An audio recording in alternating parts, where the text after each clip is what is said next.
नमस्कार दोस्तों, मेरा नाम मुकेश कुमार और आप देख रहे हैं संजीवनी हेल्थ सॉल्यूशन। आज की इस टॉपिक में हम बताने वाले हैं कि किसी भी व्यक्ति को डायबिटीज अगर होता है तो वह किस कारण से होता है और अगर हो गया है तो वह कैसे ठीक कर सकते हैं, कैसे उसे मैनेज कर सकते हैं। क्या ये 100% ठीक हो सकता है या कितने प्रकार के होते हैं डायबिटीज, इसके बारे में इस वीडियो में आज हम बताएंगे। तो बिल्कुल अंत तक देखेंगे ताकि अच्छी तरह से समझ लें, उसके बाद उसको आप मैनेज करने में उपयोगी होगा यह वीडियो आपके लिए। दोस्तों, डायबिटीज जनरली दो तरह का होता है, जिसे टाइप 1 डायबिटीज और टाइप 2 डायबिटीज कहा जाता है। टाइप 1 डायबिटीज के बारे में थोड़ा सा मैं बता दूं कि वह न्यू बॉर्न बेबी को होता है, यानी कि बहुत किशोरावस्था में वह ब्लड शुगर की प्रॉब्लम हो जाता है। जब उनके शरीर में जो अग्नाशय होता है यानी कि पैंक्रियाज होता है, पैंक्रियाज के अंदर जो आइलेट ऑफ लैंगरहैंस एक एंडोक्राइन ग्लैंड होता है, वह या तो इंसुलिन बनाना बंद किया हुआ होता है या फिर बहुत ही कम मात्रा में इंसुलिन बनाता रहता है, जिस कारण उन्हें टाइप 1 डायबिटिक कहा जाता है। वह जैसे जैसे बड़े होते हैं उनको बाहर से इंसुलिन लेने की आवश्यकता पड़ती है, तभी वह मैनेज कर सकते हैं। दोस्तों, टाइप 2 डायबिटीज जो है वह एक तो कारण होता है कि हम हेरिडेटरी, जिसे हम वंशानुगत भी कहते हैं, कि किसी भी मम्मी पापा को हो, दादा दादी को हो या नाना नानी को हो, किसी भी व्यक्ति को, आपके अपने पूर्वजों में किसी को अगर डायबिटीज था तो हो सकता है कि उनके वजह से आपको भी डायबिटिक हुआ हो। उस कंडीशन में उस डायबिटिक पेशेंट को बहुत ज्यादा सिम्टम नजर नहीं आते हैं, लेकिन जब भी वह ब्लड शुगर का जांच कराते हैं तो उन्हें बहुत बढ़ा हुआ मालूम होता है। दोस्तों, दूसरा जो कारण है डायबिटिक होने का वह है हमारा बॉडी वेट, हमारा ओबेसिटी। अनजाने में बहुत सारे ऐसे चीजों को खाते हैं जिसकी वजह से मेरी वजन बढ़ जाती है और ओबेसिटी हो जाती है, कोलेस्ट्रॉल बढ़ जाता है, तो उस कारण से भी हमारा डायबिटिक होने का चांस होता है। जब हम अपने शरीर का जितना वेट है, जितना वजन है, उसके हिसाब से अगर खाना खाते हैं तो हमारा शरीर के अंदर जो आइलेट ऑफ लैंगरहैंस जो कि पैंक्रियाज में होता है, हिंदी में इसे अग्नाशय बोला जाता है, अग्नाशय के अंदर एक एंडोक्राइन ग्लैंड होता है। उस एंडोक्राइन ग्लैंड का नाम जो होता है वह है आइलेट ऑफ लैंगरहैंस। यह एंडोक्राइन हमारे शरीर में उतना ही इंसुलिन बनाता है जितना हमारे शरीर को इंसुलिन चाहिए। सपोज करें अगर मेरा ब्लड शुगर नहीं रहता है, मैं डायबिटिक पेशेंट नहीं हूं, तो मैं 1 kg भी अगर शुगर ले लेता हूं तो उसमें इतना कैपेसिटी है कि वह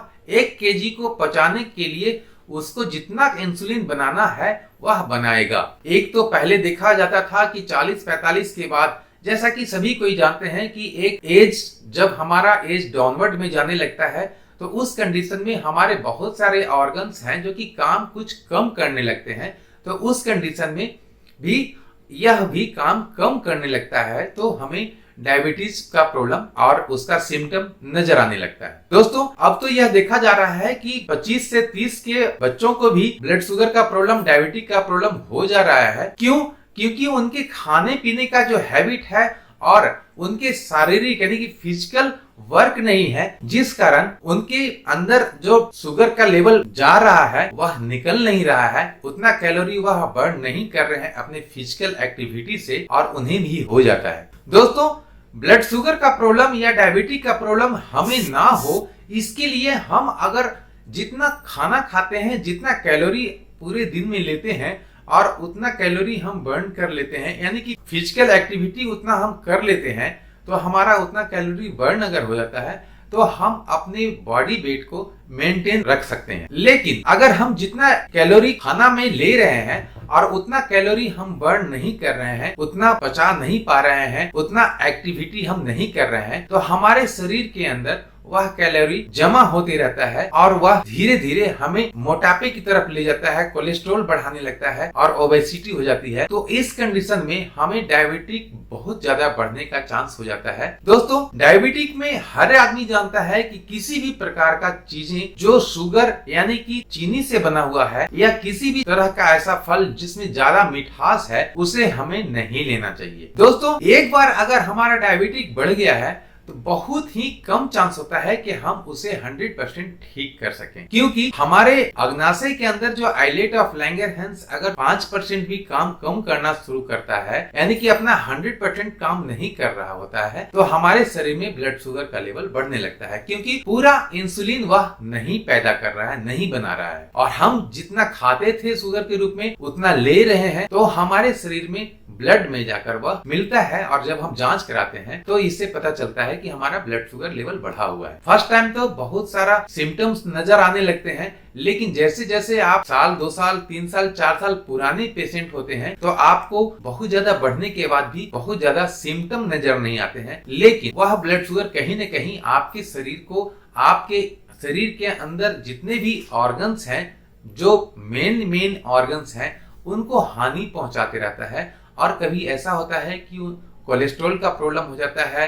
हाई ब्लड प्रेशर का प्रॉब्लम हो जाता है, इसके अलावा किडनी पर इफेक्ट पड़ने लगता है, लिवर पर इफेक्ट पड़ने लगता है, फैटी लिवर का प्रॉब्लम होने लगता है। तो तरह तरह का बीमारियां यह इन्वाइट भी करने लगता है हमारे शरीर में। इसलिए हमें तो यह जरूर चाहिए कि अगर हम चाहते हैं कि यह ब्लड शुगर हमें ना हो, तो हमारे शरीर में जितना भी हम खाने के माध्यम से कैलोरी ले रहे हैं, उस कैलोरी के हम एक शेड्यूल बनाकर हम उतना कैलोरी जरूर बर्न करें, ताकि हमारा शरीर स्वस्थ रहे। दोस्तों, ब्लड शुगर के लिए सबसे आयुर्वेदा में या फिर नेचुरोपैथी में यह जरूर जिक्र किया गया है कि हम अपने खाने पीने के चीजों को तो बिल्कुल बंद करेंगे ही, जिसमें शुगर है और वैसा फल जिसमें मिठास है। साथ ही साथ हम नॉर्मल डाइट लेंगे, हमारे खाने में सभी चीजें होगी लेकिन शुगर फ्री होगी। हम चपाती खा सकते हैं, चावल खा सकते हैं, सभी चीज खा सकते हैं। दोस्तों, हम अपने बॉडी वेट को अगर समझते हैं, यानी कि हम अपने BMI यानी बॉडी मेजरमेंट इंडेक्स को अगर समझ लेते हैं, तो हमें बहुत ही आसानी होता है कि हम अपने ब्लड शुगर के लेवल को कंट्रोल में रख सकते हैं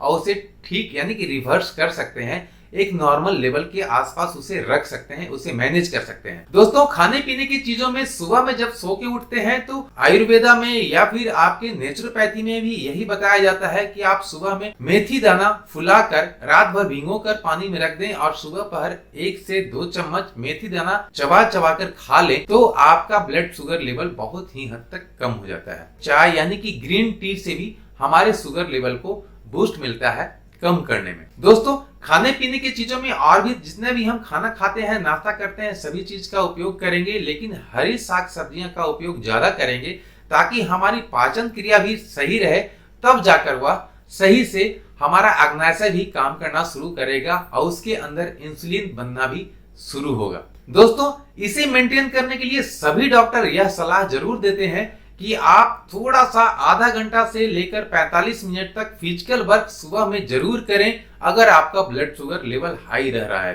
तो physical work plus no sugar plus सुबह में अगर मेथी दाना ले लेते हैं फुलाकर, वो अगर आप ग्रीन टी ले लेते हैं, वो ये सभी चीजों का उपयोग अगर हम करते हैं तो हमारे ब्लड शुगर लेवल बहुत ही हद तक मेंटेन रहता है, कम रहता है, नॉर्मल के आसपास रहता है। दोस्तों, आयुर्वेदा में और नेचुरोपैथी में बहुत सारे ऐसे चीजें हैं जिसमें ब्लड शुगर के लेवल को कम किया जा सकता है। दोस्तों, वीडियो बहुत लंबा ना हो जाए इसलिए मैं इसे शॉर्ट में ही यहाँ पर खत्म करता हूँ। विशेष में अगला ट्रीटमेंट नेचुरोपैथी से या फिर आयुर्वेदिक से क्या किया जा सकता है जिसको हम अपने ब्लड शुगर के लेवल को कम कर सकते हैं, अपने नॉर्मल रेंज के आसपास रख सकते हैं, यह मैं अगले वीडियो में बताऊंगा। और उम्मीद है कि यह वीडियो आपको अच्छा लगा होगा, कुछ न कुछ नया सीखने को मिला होगा। अगर सीखने के लिए मिला है तो वीडियो को लाइक करें, शेयर करें। अगर आप किसी डायबिटिक पेशेंट को जानते हैं तो चैनल पर अगर आप नए हैं तो चैनल को सब्सक्राइब कर लें, बेल आइकन को दबाकर ऑल नोटिफिकेशन ऑन कर लें, ताकि भविष्य में आने वाला हर वीडियो आप तक